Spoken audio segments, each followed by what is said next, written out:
દિલ્હી વિધાનસભાની ચૂંટણી અને જેમાં 26 વર્ષ બાદ હવે કમળ ખીલ્યું છે અને આપના સુપડા સાફ થયા છે। જ્યાંથી આપનો ઉદય થયો ત્યાં જ આપનો અસ્ત। દિલ્હીમાં 26 વર્ષ બાદ કમળ ખીલ્યું છે અને આપના સુપડા સાફ। કેજરીવાલનું પણ નિવેદન સામે આવ્યું। હાર બાદ અમે હાર સ્વીકારીએ છીએ તે રીતનું નિવેદન।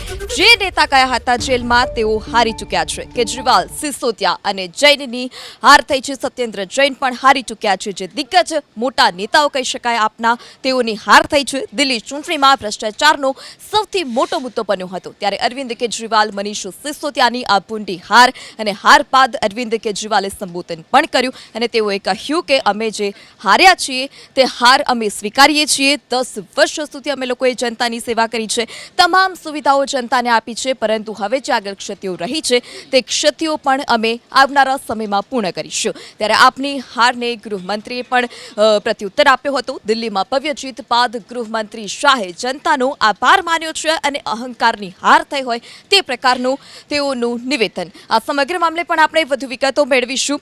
જી, હવે જે ભાજપ છે તે 26 વર્ષ બાદ તેઓની વાપસી થઈ છે, વનવાસ પત્યો છે। આપને કેટલી નુકસાની? જ્યાં ઉદય થયો ત્યાં જ અસ્ત।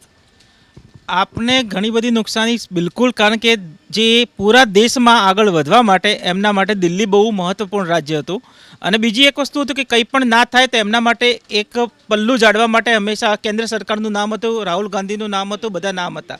હવે એમની પાસે દિલ્હીમાંથી આવનારી આવક બંધ થશે અને પંજાબમાં એટલી આવક નથી કે પૂરા દેશમાં લડી શકે। આ નંબર 1 એમના માટે સૌથી મોટી લોસની વાત છે।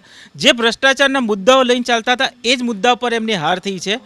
જે દરેક જણને ગાળો, કોઈ પણ શબ્દો બોલવાના, આપ શબ્દો બોલવાના, રોજ પ્રેસ કોન્ફરન્સ કરીને આગળ વધતા હતા એ મુદ્દાઓ એમના હાથમાંથી છીનવાઈ જશે અને આના પરથી દરેક પાર્ટીએ શીખવા લાયક છે કે કદાચ જે રીતે અહંકારમાં, અતિ અહંકારમાં રહેશો તો દરેક પાર્ટીના આ હાલ થઈ શકે છે।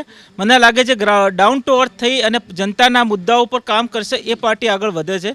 બાકી 10 વર્ષ પછી પણ જો તમે બીજી પાર્ટીના નામે કૂદશો તો તમારા માટે નુકસાન થઈ શકે છે। આમ આદમી પાર્ટીએ આજે પ્રૂવ કર્યું છે।